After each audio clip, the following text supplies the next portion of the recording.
ఏదైనా మనము బాగా ఆలోచించి నిర్ణయం తీసుకోవాలి. ఒకటి ఏమిటంటే అత్యాశకు పోకూడదు.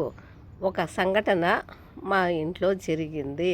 మా ఆయనకు ఫ్రెండు ఒక ఆయన రూబీ, దాని పేరు రూబీ అంటారంట, అది తీసుకొని వచ్చినాడు.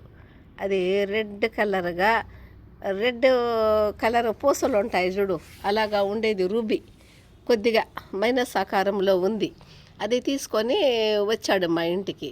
అది అమ్మేస్తే హైదరాబాద్లో మంచి రేట్ వస్తుంది. అది కొన్ని లక్షలు పోవచ్చు, 1,00,00,000 రూపాయలు కూడా పోవచ్చు అనే ఉద్దేశంతో ఇద్దరు మనుషులు వచ్చినారు చిత్తూరు నుంచి, మాకు తెలిసిన వాళ్ళు, మా ఆయన దగ్గరికి. అప్పుడు మలకపేట క్వార్టర్స్లో మేము ఉన్నాము. అప్పుడు ఏమైందంటే ఆ రూబీ తీసుకొని వాళ్ళు హైదరాబాద్లో కొన్ని షాపులకి వెళ్ళారు. కొన్ని షాపులకి వెళితే దాని రేటు కొంతమంది 2 చెప్పేవాళ్ళు, కొందరు 3 చెప్పేవాళ్ళు. లాస్ట్కు ఫైనల్గా ఒక షాపులో, అమీర్పేటలో షాపులో దాన్ని 10 లక్షలకు అడిగారు. 10 లక్షలకు అడిగినప్పుడు వచ్చిన వాళ్ళు, మా ఆయన వాళ్ళు అత్యాశ పెట్టుకొని దీన్ని ఇంకా మనము బాంబేలో అలా అమ్మితే గన మంచి రేటు వస్తుంది కదా అని వాళ్ళు ఆశ పెట్టుకొని ఆ 10 లక్షలకు ఒప్పుకోక ఆ రూబీని తీసుకొని మన ఇంటికి వచ్చారు. వాళ్ళు మన ఇంటిలో క్వార్టర్స్లో ఉండేటప్పుడు రోజు వాళ్ళకు బువ్వ టిఫిన్ అవన్నీ పెట్టడము, నేను జాబుకు వెళ్ళడము, అవన్నీ కూడా బాగా టెన్షన్స్ పడి కూడా నేను వాళ్ళకు అలా అరేంజ్ చేస్తాను. లాస్ట్కి ఏం చేస్తారంటే, మేము బాంబే వెళ్తాము, బాంబే వెళ్ళి మేము దీన్ని అమ్ముకొని వస్తాము, ఖచ్చితంగా 1,00,00,000 రూపాయలు వస్తుంది అని వాళ్ళు డిసైడ్ అయ్యారు. మా ఆయన ఫ్రెండ్స్ ఇద్దరు, మా ఆయన ముగ్గురు చేరుకొని అలా మాట్లాడారు. సరే, నేనేమనుకున్నానంటే, సరేలే, నాకు మాత్రం ఏం తెలుసు, అది బాంబేలో అమ్మితే ఎక్కువ రేట్స్ వస్తాయేమో, అక్కడ వాటికి డిమాండ్ ఎక్కువగా ఉంటుందేమో అని వాళ్ళకు కావాల్సిన అమౌంట్ అంతా వాళ్లకు రెడీ చేసి నాంపల్లో ప్రైవేట్ బస్సు ఎక్కి వాళ్ళు బాంబే వెళ్ళే ఏర్పాటు చేసినాను. నేను కూడా వెళ్ళి వాళ్ళని బస్సు ఎక్కిచ్చేసి వచ్చినాను. వాళ్ళు బాంబే వెళ్ళారు. బాంబే వెళ్ళాక చాలా షాపుల్లో దాన్ని అడిగారు. అక్కడ బాంబేలో దాని రేటు 2 లక్షలకు 3 లక్షలకే అడుగుతున్నారు ఆ రూబీని. ఎవ్వరూ దాన్ని తీసుకోవడం లేదు, దానికంటే ఎక్కువగా అది రేటు పోవడం లేదు. హైదరాబాదులో అంబర్పేటలో అది 10 లక్షలకు అడిగారు.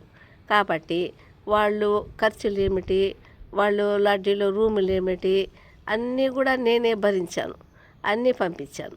లాస్ట్కి ఏమైందంటే, వాళ్ళు హైదరాబాద్లోనే మనకు 10 లక్షలకు పోతుంది కదా, అక్కడ ఎంత ప్రయత్నం చేసినా కూడా 3 లక్షల కంటే ఎక్కువ పోవడం లేదు. సరే అని నాకు ఫోన్ చేసి వాళ్ళు బాగా రిటర్న్ అయిపోయేసి హైదరాబాదు చేరుకున్నారు. ఆ ఖర్చులు తిరగడాలు కూడా చాలా అమౌంట్ అయ్యింది, చాలా రిస్క్ అయింది. కాబట్టి అత్యాశ వలన వాళ్ళు ఏం చేశారంటే, ఆ బాంబేలో అది అలా అయిపోయింది. ఎక్కువ ఆశ అనేది వాళ్ళకు అలా కలిగింది, మనసు ఇంకా ఎక్కువ వస్తుందని. సహజంగా ఎవరికైనా ఆశ అనేది అలా ఉంటుంది. ఆ ఆశ అనేది వాళ్ళకు అనుభవం ద్వారానే అది ఎలా ఫెయిల్ అవుతామనేది కూడా వాళ్ళకు గుణపాఠం అవుతుంది. అలా చేసే వాళ్ళకు కూడా చాలామందికి కూడా, కొంతమందికి గుణపాఠం అవుతుంది, కొందరికి ఇంకా మంచి సక్సెస్ అవుతుంది. ఏది కూడా వాళ్ళ అదృష్టాన్ని బట్టి నిర్ణయాలు ఉంటాయి. ఒకడు అదృష్టవంతుడైనా బాగుండేదేమో, అందరూ దురదృష్టంగా ఉంటే అది సక్సెస్ కాదు. తర్వాత వాళ్ళు హైదరాబాద్ వచ్చారు. హైదరాబాద్ వచ్చి ఇలా జరిగింది అని చెప్పారు. సరే పోనీలే, ఆశ పెట్టుకున్నారు, వెళ్ళారు. ఇప్పుడు హైదరాబాద్లోని రూబీ తీసుకొని వెళ్ళి మీరు ఇచ్చేసేయండి షాపులో, ఆ 10 లక్షలు అంటున్నారు చూడండి, అక్కడ ఇచ్చేసేయండి అని చెప్పాను. సరే, వాళ్ళు ఇంటికి వచ్చి స్నానం చేసి టిఫిన్ తిని వాళ్ళు అమీర్పేటకు వెళ్ళారు. అమీర్పేటకు షాపుకు వెళితే వాళ్ళు 10 లక్షలకు అడిగిన రూబీని వాళ్ళు మాకు వద్దు, మాకు 1,00,000 రూపాయలకైతే ఇస్తే ఇవ్వండి, లేకుంటే మాకు వద్దు అని చెప్పేశారు. చూసారా, ఒక వస్తువు అనేది షాపుల్లో కూడా, అన్ని షాపుల్లో అది తిరుగుతూ దాన్ని బేరం పెట్టేటప్పుడు అది ఎక్కువ రేటు ఎక్కడొస్తుందో అక్కడ ఇచ్చేయాలి. తర్వాత సెకండ్ టైము వెళితే దాన్ని డిమాండ్ తగ్గిపోతుంది. తర్వాత వాళ్ళు ₹1,00,000 అడిగారు అన్నారు. తర్వాత కొన్ని షాపుల్లో 3కు 2కు అలా అడిగారు. అక్కడ కూడా వీళ్ళు వెళ్ళి చార్మినార్ దగ్గర కొన్ని షాపుల్లో చాలా వరకు వాళ్ళు గట్టి ప్రయత్నంలో ఇంతకుముందు అడిగిన షాపులు కానీ కొత్త షాపులు కానీ గట్టి ప్రయత్నాలు చేశారు. ఏం ప్రయత్నం చేసినా కూడా అందరూ కూడా ₹1,00,000 కంటే మేము ఎక్కువ తీసుకోము అన్నారు. చూడండి, అత్యాశ అనేది జీవితాల మీద ఎలా అన్యాయం అనేది మనమే కోరి తెచ్చుకున్నట్టుగా అవుతాయి. కానీ అది మనకు తెలియదు. కానీ ఎక్కువ రావాలని ప్రయత్నం చేస్తాము. చెప్పాను కదా, దురదృష్టము అనేది ఉంటే సక్సెస్ అయ్యేది కూడా అది ఫెయిల్యూర్ అయిపోతుంది.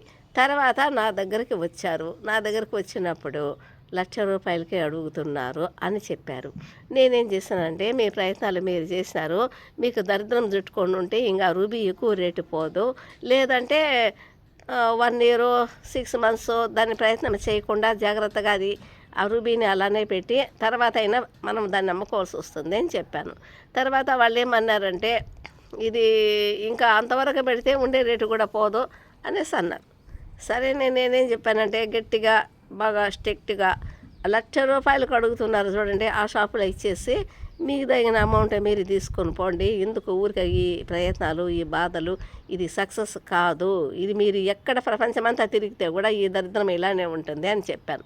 తర్వాత వాళ్ళు ₹1,00,000 ఇచ్చి వేసి నాకు కావాల్సిన నేను ఖర్చును పెట్టిన అమౌంట్ అయితే నాకు ఇచ్చేసారు వాళ్ళు.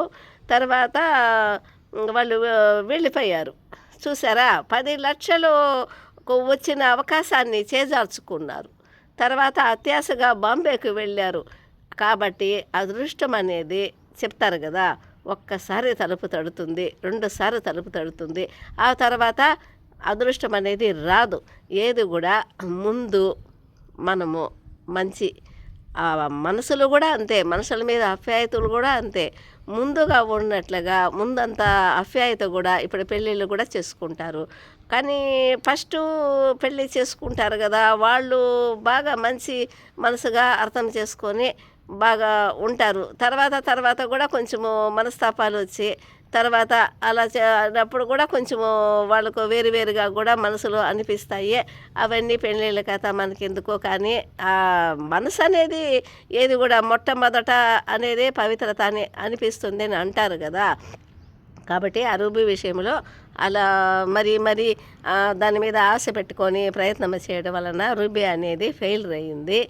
జీవితాలు కూడా చక్కగా మలుచుకుంటే మనకు ఆలోచించి బాగుంటుంది.